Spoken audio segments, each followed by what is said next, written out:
All right, hope you had a good 24 hours. And today we're going to continue talking about ethics. And today we begin addressing the question, first of all, of why be moral?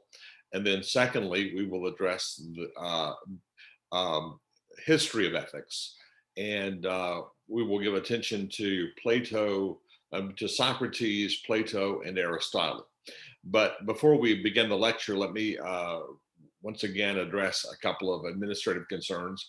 Again, I always keep office hours from 5 until 6 on Tuesday and Thursday, online Zoom office hours. If you desire to check in tonight, um, uh, during the office hours to ask a question, you can certainly do so. I know this is New Year's Eve, and probably you young whippersnappers are uh, anxious to go do whatever you do on New Year's Eve. But I'll still be available from 5 until 6 this evening. And if you want to click in, you may do so. Otherwise, you can send me an email if you have questions or concerns, or if you need clarification on something, send me an email and I will respond expeditiously. I try to check my email at least once per day, usually twice per day. I don't usually check it in the evening. So send me an email if you have a question, and I'll do my best to answer it via that mode of communication.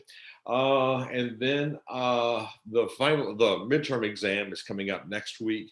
We will talk more about that next week. And then also your forum question. The material that I began addressing today will assist you in answering the first forum question with regard to Plato, Socrates, Plato, and Aristotle. So these slides that we're covering today will assist you with your forum question, and also with regard to your quiz. And the quiz is a 10-question true-false quiz. I think you have 20 minutes to take that, and that is that's 2 minutes per question, which is ample time. You can use your notes if you want to. Just don't get lost in time and lose time and run out of time taking your quiz. So you can use the PowerPoint slides and the PowerPoint notes to answer those things, and obviously use them to answer the forum questions and those kinds of things. The goal is for you to learn and be exposed to these materials. Anyhow, that's really all I have up front. And if you have any questions, send me an email or come into my office hours on Tuesday and Thursday from 5 until 6, and I will do my very best to answer the questions that you might have. All right, so I'm going to pull up the PowerPoint slides and share my screen with you. And let me see, share screen, and we will get underway with regard to the lecture view. I'm going to do this right here, slideshow. Very good. All right, so Introduction to Ethics is this course, and the topic at the beginning of the class today is why be moral? That's an ethical question. The issue deals with motivation. Why should we be ethical people? Why should we be moral people? And so we have to address that at the beginning of the lecture. So we'll address why be moral and motivations for morality. And then secondly, we will move on to address Socrates, Plato, and Aristotle. We probably will not be able to address all three today, but at least Socrates today, perhaps Socrates and Plato. So anyhow, let's consider the question, first of all, why be moral? In order to consider that question, I put on the slide here in front of you what I call a thought experiment. And this is a thought experiment that comes from the writings of Plato. And it's addressing what is called the Ring of Gyges. So let's read through this thought experiment. Gyges is a poor shepherd. He's tending his flock where there is suddenly an earthquake. A huge crack opens up in the earth to expose a sarcophagus. Gyges reaches in and takes the ring that draws his attention on the hand of the individual in the sarcophagus. Later, when he is talking among his friends, he notices, much to his surprise, that he becomes invisible when he turns the ring toward himself. So when he alters the ring, when he turns the ring toward himself, think about that. When he turns the ring toward himself, suddenly he becomes invisible to his friends with whom he's conversing or with whom he's interacting. He tries this out a few times, and then he formulates his plans. Invisible, he turns the ring toward himself. He becomes invisible. He then gains entry into the king's castle and rapes the queen, drawing her into his nefarious plan. They then kill the king and take over the entire kingdom. Gyges then marries the queen and becomes the ruler of a large and wealthy kingdom. Somehow it doesn't seem fit to say that he lives happily ever after. But the fact of the matter is, Gyges is never caught because he had turned the ring toward himself. As a result of that, he'd become invisible. And as a result of his being invisible, he got away with his dastardly deeds. So before finding the ring, Gyges was, at least outwardly in his behavior, a well-behaved, just individual, a just citizen, a moral person, an ethical person. But the combination of vast power and no accountability because of his invisibility drew Gyges over to the dark side. That entire thought experiment is aimed at addressing the question of why should we be moral, or why are we moral, really? Why do we behave ethically or morally? In what circumstances do we choose to behave unethically or immorally? So this is a thought experiment that is concerned with motivation. And it's really a very relevant and a very apt illustration to challenge us to question why we are the kind of people that we are. So notice the contrast here. Before Gyges found the ring and before he had the capacity to become invisible, Gyges was evidently a very moral, upright, upstanding individual. He treated others fairly. He would never have engaged in immoral activity, unethical activity. He was just a decent human being. He didn't kick the cat. He didn't beat the dog. He didn't cheat. He wasn't greedy. He wasn't a Slim Shady. He wasn't any of those things, but rather he was a moral person.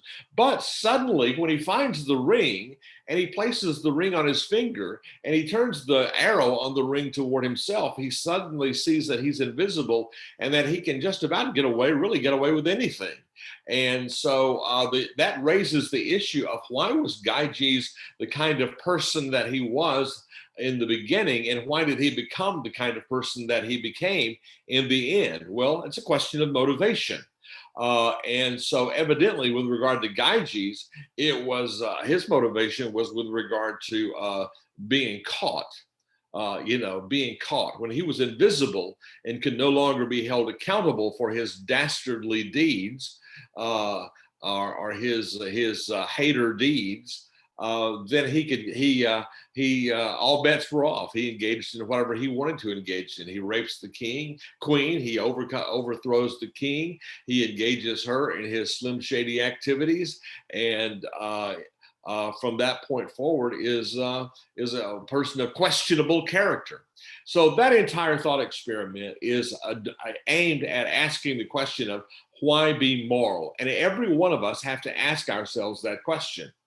Why are we moral? We're moral for a variety of reasons, probably. What motivates us to be moral? Some people are motivated to be moral individuals or ethical individuals because they fear God and they fear that they'll be accountable to Him. Other individuals are moral individuals because it pays off. They make money, or they or have a good reputation, or it's a means by which they get power, and these kinds of things. Other individuals are moral individuals just because of generally speaking what it can do for them. So there are a variety of motivations for why we are moral, decent human beings. And so this thought experiment is aimed at getting us to explore why we personally are moral persons.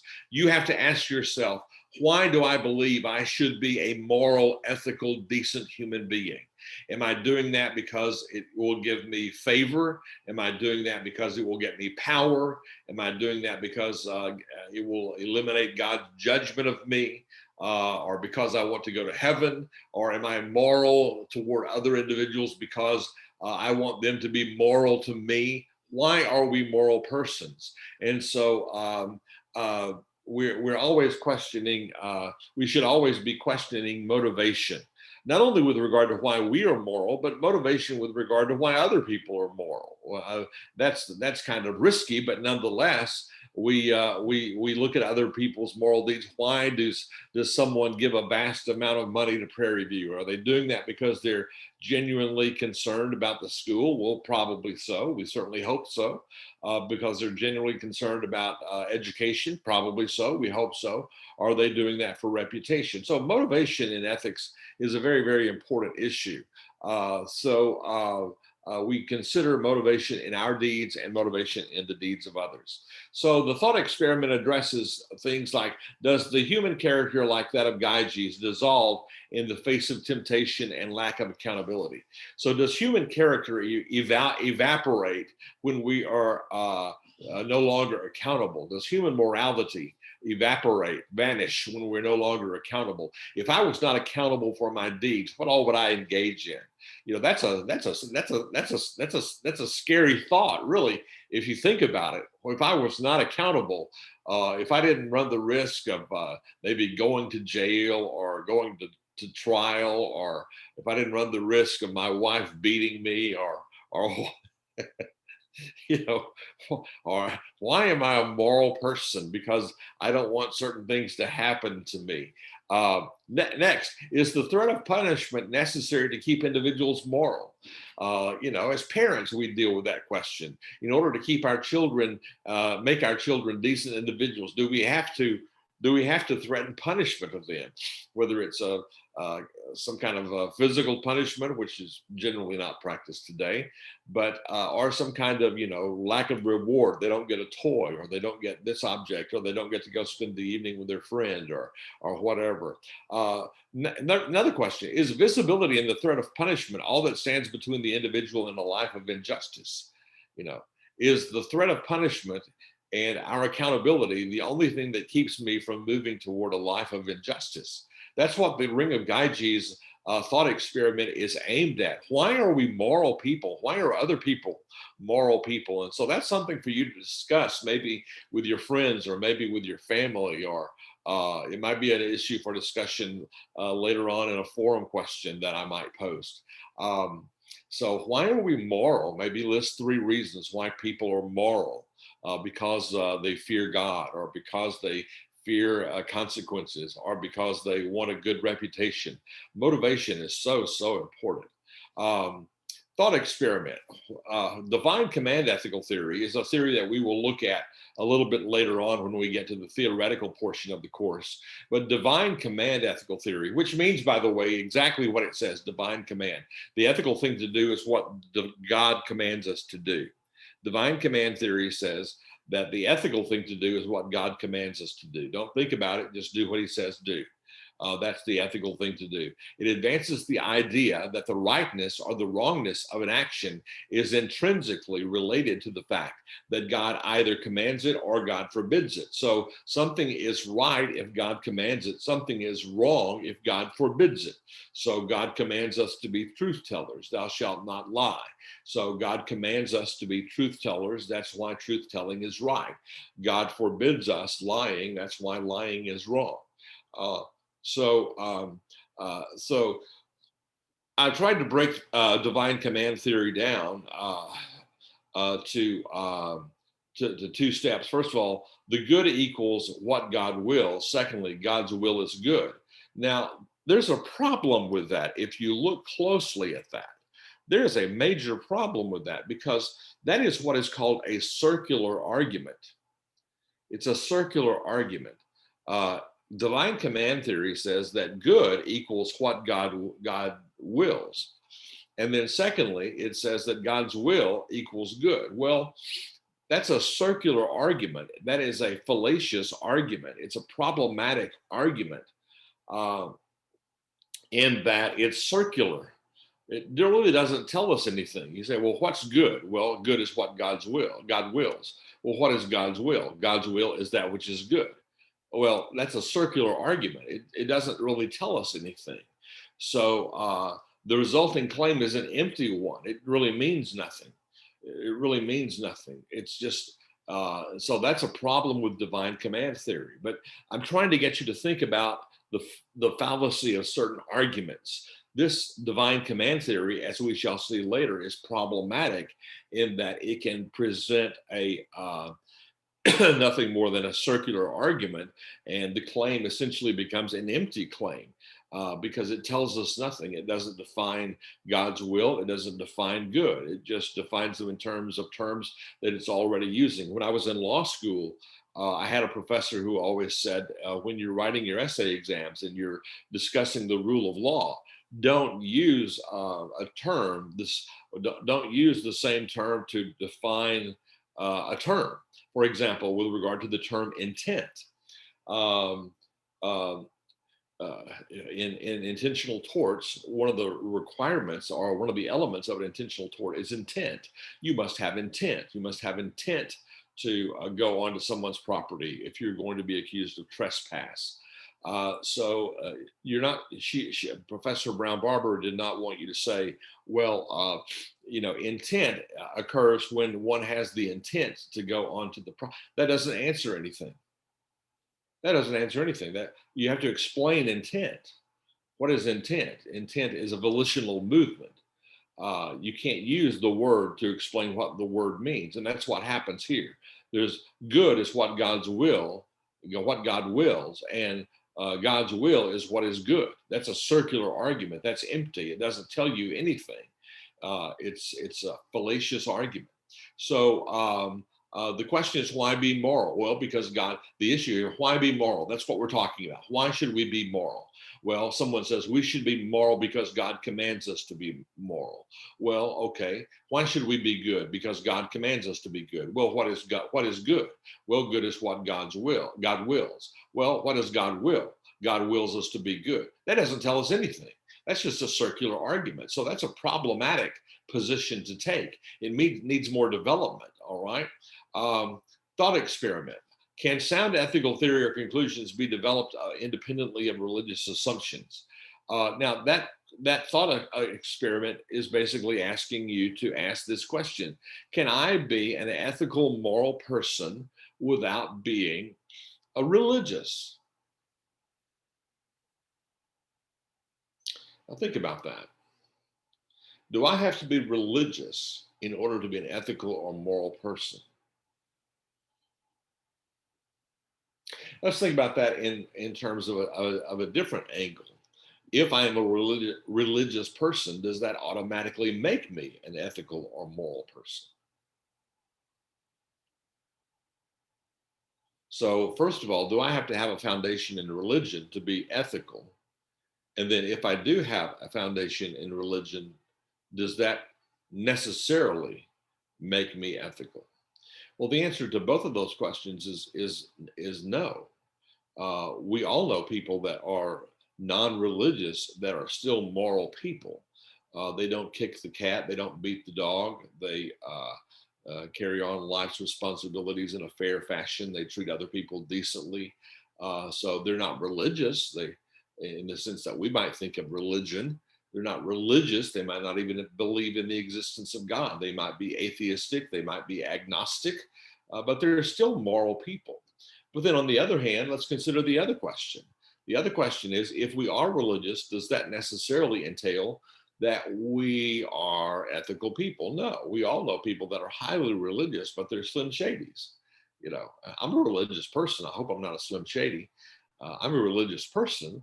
I'm a person of faith, but but that doesn't necessarily mean that I will be a moral person or an ethical person. So um, this part of the thought experiment is getting at really the question of what role does religion play in morality? Well, religion can actually be kind of incidental to morality. Just because we are religious doesn't mean that we're going to be moral or ethical, and just because we are not religious doesn't mean that we're going to be immoral or unethical. So we have to. Some people would say, well, you have to be religious to be ethical. Religious gives you a foundation. Religion gives you a foundation for ethics. Well, it can do that. It can do that, and hopefully, it will do that. You know, doing what your religious document guides you to do, and doing what God would guide you to do, your God would guide you to do, as certainly. But that's not necessarily the case. When I say it's not necessarily the case, I mean it doesn't necessarily dictate that because you are religious, you will be moral. So the question we're dealing with here is, why be moral? Why should we be moral people? Why should we be ethical people? What motivates us to be ethical people? Some people would say religion motivates people, and without religion, you can't be ethical. That's just not true if you think about it. So now then, all right. So another issue that we have to deal with is the relationship of ethics, legality, and etiquette. I'm not going to spend much time talking about etiquette. The big question here is the relationship between that which is ethical and that which is legal. So, at the risk, well, in a very simple fashion, this question is asking us to consider this. If something is illegal, does that make it ethical? Now, that's something to think about. Boy, if I were giving you guys an essay question, that would be a great essay for you to discuss. The exam will not be essay format, but is that which is legal all necessarily ethical? Can you think of anything that is legal that might not be ethical? Well, what is the relationship between morality and legality? All right. So, what is unethical is not necessarily illegal, and vice versa. For example, ethical and legal, donating money to a charity, that's ethical and that's legal. Hiding Jews in Germany during World War II, that was ethical, but it was illegal. So there we see that um, that which is ethical is not always legal. So ethicality and legality may not be the same. In Nazi Germany, it was illegal to hide Jews from the government. But was it ethical to do so? I think most of us would say yes, it was ethical to do that, to save their lives, to save their families, to save their heritage, their destiny as a people. So that's an illustration of the fact that it was illegal in the nation of Germany to hide Jews, as did Anne Frank, as was Anne Frank hidden. That was illegal, but was it the ethical thing to do to hide the Jew from the Nazis? Yes, it was ethical. So there can be a difference between that which is ethical and that which is illegal. Slavery. How do you think about that? Slavery. Slavery at one time in our nation was legal, but then was it ethical? No, it's still not ethical in any context, any cultural context, really.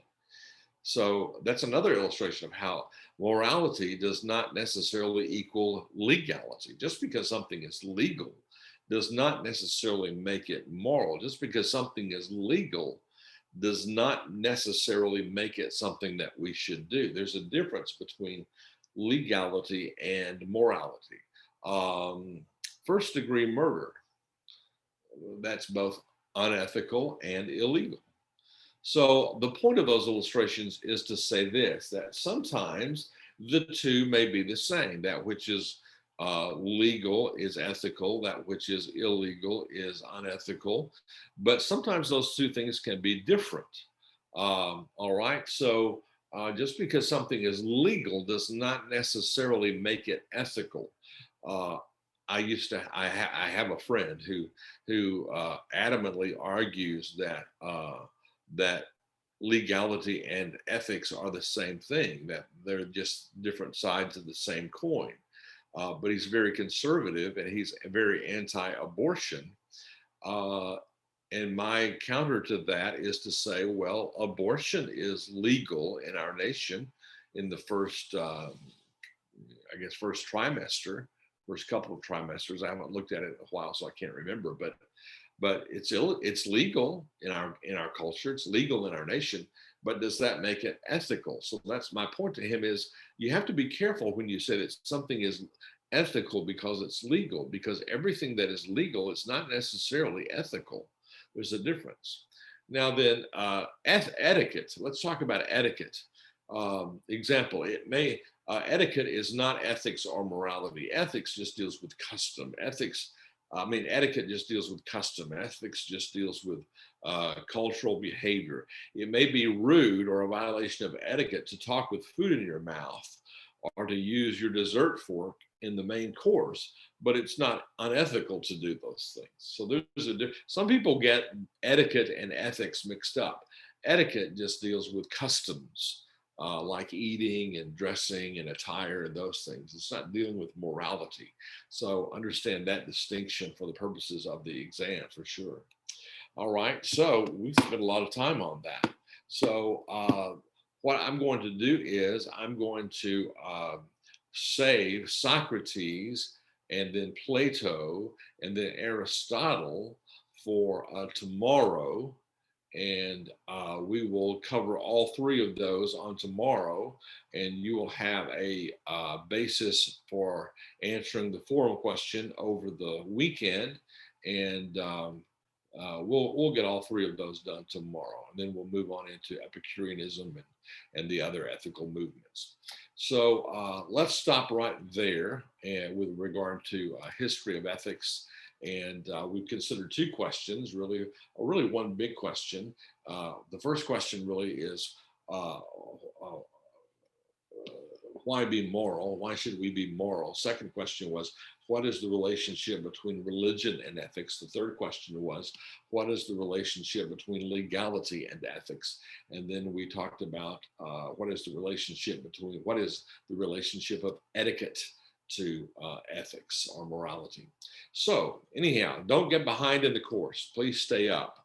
I don't reopen forums. You have until the last day of class to answer those, but don't wait until the end of the semester to do it. That'll just be too much work for you to do. Or the quizzes, the same thing. Do those things, get them done as soon as I've given you the material to help you with those things. Print out the slides, and next week we will talk about the midterm exam. I'll have to look to see what day it actually is on, or how I've scheduled that, and then I'll give you some guidance with regard to that. All right, shoot me an email or come to my office hours if you have questions. You have a great day. Have a great New Year's Eve. Just be safe, please. This is the night when all the amateur drunks are out there driving. And so just please be safe. Please be safe. Don't put yourself at risk in any fashion on New Year's Eve. I always worry about that. So be wise and be ethical and be moral and love the God of your choice on this New Year's Eve. With that having been said, I'll see you next year, which is tomorrow. Bye-bye.